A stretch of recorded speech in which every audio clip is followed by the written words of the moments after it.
If you take the OG NR200 and add your pipe dream wish list, you'll probably end up with a case with dimensions and clearances like this one, but you probably could never dream up quality like this.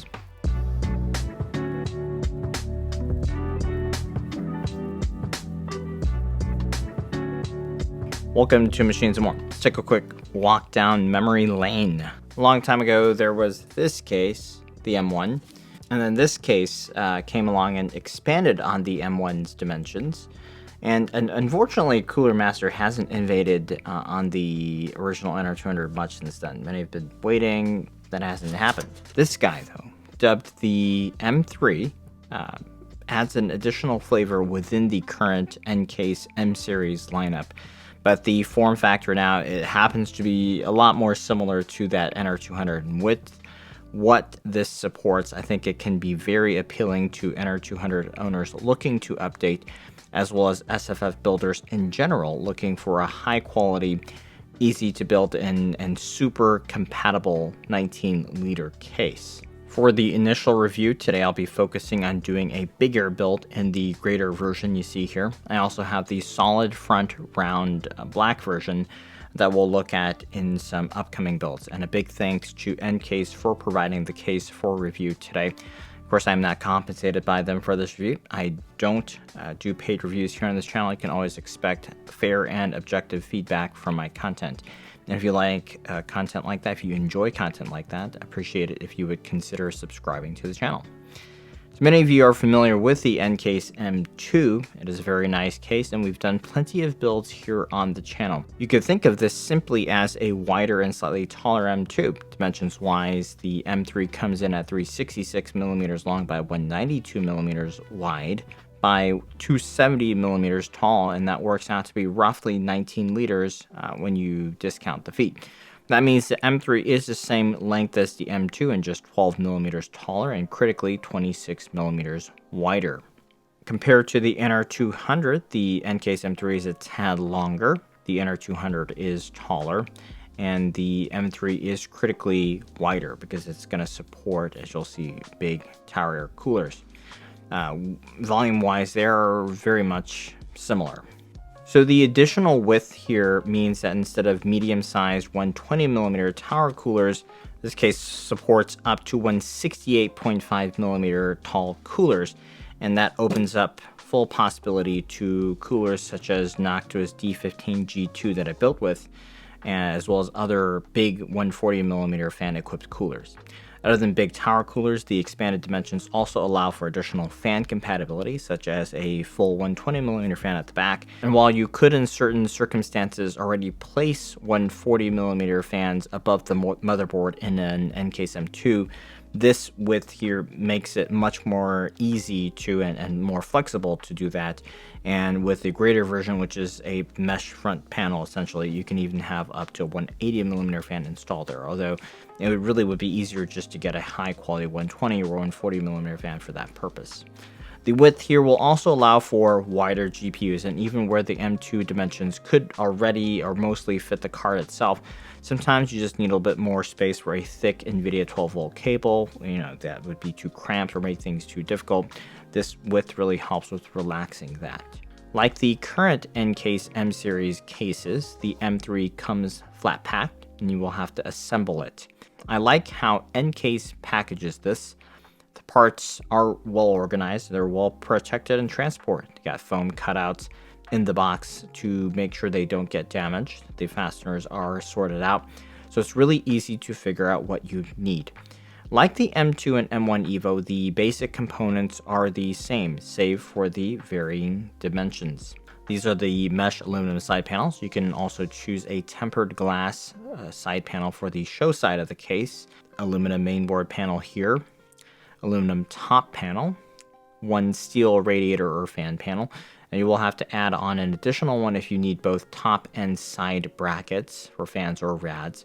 This is the aluminum bottom panel with smaller feet, and then the beautiful Grater front panel, and it's so named because it is reminiscent of a cheese grater. The rear panel, which has a power button pre-mounted, and you have both front and rear panels milled out of aluminum. And you also get an SFX/SFXL power supply mounting bracket with an AC power cable extension. So accessory parts that can be added on include things like a riser cable kit for a vertical GPU setup. You can have taller feet, rear I/O covers. Many of these can also be 3D printed yourself, and NCase provides the STL files for that purpose. And things like an ATX power supply bracket, dust filters, fan radiator bracket, those can also be added in. Like the M2, the quality is excellent. The aluminum CNC work is extremely high-end. The anodization is fairly consistent without noticeable variance between the parts. When you get an M2 or an M3, what you're getting is something that's high performance, high functioning, and at the same time, it is a showpiece on your desk or wherever you choose to display it. Assembly is going to be similar. The front and back panels will attach to the main board panel. The bottom panel attaches to the front and rear panels, and the top panel slots into a groove into the front panel. This would secure the side panels that seat it into the bottom panel. Like the M2, the case supports mini-itx or mini-itx motherboards. Mini-itx will give you the most flexibility, while an ATX power supply fits within the bracket that you can option on, just like the M2. It will limit how much GPU it can fit, and that will also limit your fan placement options as well. So while just like the M2 builds that I've done, I will eventually build with an ATX PSU and an mini-itx board. For this first test, I really just wanted to go at it with a standard, classic orientation mini-itx build with big air. The goal is to put high-powered components in here to see really how far we can push the case and the cooler. And for the board, I've got the Gigabyte Z890i Aorus Ultra. That's paired with an Intel Core Ultra 285K, and I adjusted the position of the motherboard so that it can work with the top 140mm fans while the D15G2 is installed. And you can do that pretty easily with M series. Just adjusting the position of a mini-itx board involves just placing the standoffs at the right location. The D15G2 here will also work well to cool the 285K, as you'll see here. At the back, I have a 120mm A12x G2 positioned as an exhaust. And for the power supply, stuck with an 850-watt Cooler Master SFX unit. With the Grater panel, you can position it with fan intaking from the front or fan intaking from the side. Both are okay. I also used a 3D printed front fan bracket to attach an intaking Noctua A14x25 G2. GPU is an Asus ProArt 5080, and because I lowered the ensemble to accommodate the top fans, we really don't have too much space underneath. So we'll just let the GPU intake through the bottom and rely on the top exhaust to help it out. And I do have the taller feet installed to give just a little bit more of an air gap here. At the top, we have the two Noctua A14x25 G2s as well. Airflow-wise, with the Grater front panel, it's pretty flexible. You could run a rear intake for the rear fan and the cooler, just push air towards the front, plus the front exhaust. But one consideration with that is that it could have a tendency to place warm air towards the user, and that could be undesirable depending on the setting. A front intake plus rear exhaust avoids that, and we also have the two top exhausts that will help to encourage the GPU's intake fans, so that will work well together. One thing I will note is that with a mini-itx board, the rear fan along with the big tower will be very, very close. Here, it's as if this is a third cooler fan, and although it is a 120mm versus the other, which are the other two, which are 240s, that can work okay as long as you place them all on the same curve. So you can even connect them all to the same splitter and the same header on your motherboard. Here, the 120mm fan will spin faster at the same PWM signal because the Noctua A12x25 has a higher max, and that will mostly mitigate the airflow differences between the fan sizes. With the solid front panel M3, I would expect that rear intake could be a bit better balanced for a combined use scenario such as gaming. But here, the side panels are so big and so breathable, the setup won't be too critical as long as your directions are streamlined. Performance for the case is incredible. D15G2 paired with the 285K at roughly 1450 RPM, the CPU tops out at about 81 degrees, which this is not apples to apples, but recently I did a build with the CPU in the A3 mini-itx. There we had a 360mm radiator with fans running at 1750 RPM, and this topped out at 82 degrees for a CPU render. So in light of that, this works really, really well. I mentioned the side panels are very, very breathable. The front panel, it's already ventilated, and we have top exhaust drawing in fresh air already. So the front fan isn't really needed in this scenario. With the front fan off, I'm actually seeing the exact same CPU temp. For gaming, 1440p results here. 5080 is fully utilized in these tests. The GPU is running at about 300 watts. CPU is 60 or so watts here for this gaming load. These are fantastic temps. So CPU nice and cool. GPU temps, they're not bad. They're actually a bit cooler compared to when I had the same GPU running in the T1 V2 in a sandwich scenario with top exhaust, which is very, very good for GPU thermal. So that's quite impressive here for this classic layout, which has a smaller air gap between the work surface and the GPU intake fans. I do expect that if you flipped it all around and inverted it, you would get slightly better GPU thermals, but the CPU thermals could suffer in that scenario. The front fan that we have here is mostly going to help with CPU thermals in a gaming or combined use scenario, in that the running GPU can make the ambient air warmer. So when you don't have a front fan, or if you're using a solid front panel, you're mostly going to see the same CPU temp. But with a front fan equipped, you do see a drop of about 3 degrees for the CPU temps. Do you really need it in this scenario? Not really.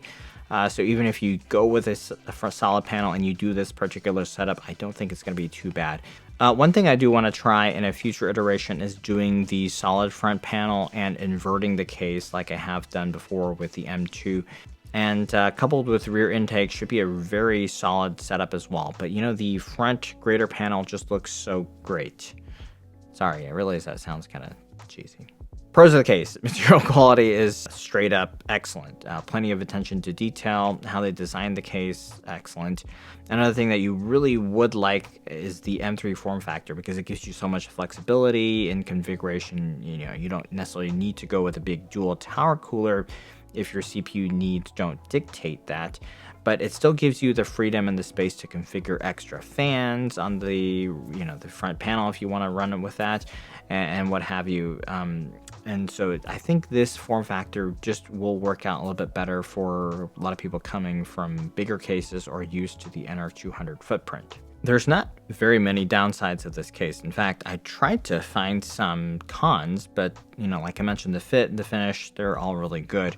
One thing that you might not like as much is how the panels close up, because just like the M2, they're not, it's not immediately straightforward. So you do have to kind of squeeze things and then hold it down, and and then you get that kind of see. So that does take a little bit of finessing. See? There you go. Just like the M2, they're not toolless. So getting the top panel over and latched in to mesh with the side panels, still a little bit of a finicky affair. Installing the GPU, still that kind of bracket that has to go on over the GPU instead of what you might see in your typical SFF or mini-itx case. But the severity of those things will depend on how often you do that. And if you're not someone who opens up the case very often, I don't think you'll have too many gripes about that. They improved the back panel fan and how that attaches, and that's really nice. There's milled out holes for the fan screws, although there's only 3 of them that you can use, but it's not such a big gripe there. Overall, it's just a very high quality case with excellent features. So pricing, I'm seeing $175 now for the solid kit. Swapping out one side panel for a glass panel adds $10. Shipping to the US worked out to be $35 from the estimator that I used, and that's probably going to vary for your locale, but figure somewhere around $210 US landed. That is, of course, going to be a lot more than a Cooler Master NR200, but you can't really compare the level of quality here. This is significantly higher. You might also attempt to compare to the low-key Ghost R1, which I know many of you are aware of the issues there. That case is showing 236 now before shipping is even factored in, so I think that is a non-starter next to this. If you're also looking at the M2, the M3 like for like will be about $10 more, so there's not a very big difference there. The Grater panel version starts at $245, so it will run $70 more than the solid front panel version. One thing to be aware of is that the Grater option doesn't have front I/O. If you want external I/O, you can add on an additional side I/O kit, which will run $30 US, while the solid front round panel version is fully equipped with a front I/O panel, just like the M2 here. Of course, you may prefer that the Grater front panel is a little bit cleaner because it doesn't have that. If you do want to maximize your budget, I do recommend sticking with the solid panel. That being said, Grater is the only way to get silver right now, and solid is the only way to get black now. So if you have an allegiance to either color, then you don't have a choice there. But I do anticipate that to slowly change as the line matures. Between M2 and M3, I would go for M3 because this one actually doesn't take up that much more footprint. Now, I do have the taller feet with the M3, but the extra width, it is apparent visually, but that's not really going to change things up that much in terms of space on your desk. What you do get is more options. It's going to be a less cramped build experience with plenty of flexibility to do what you want, and really being able to flex your might with big air cooling here is a big plus.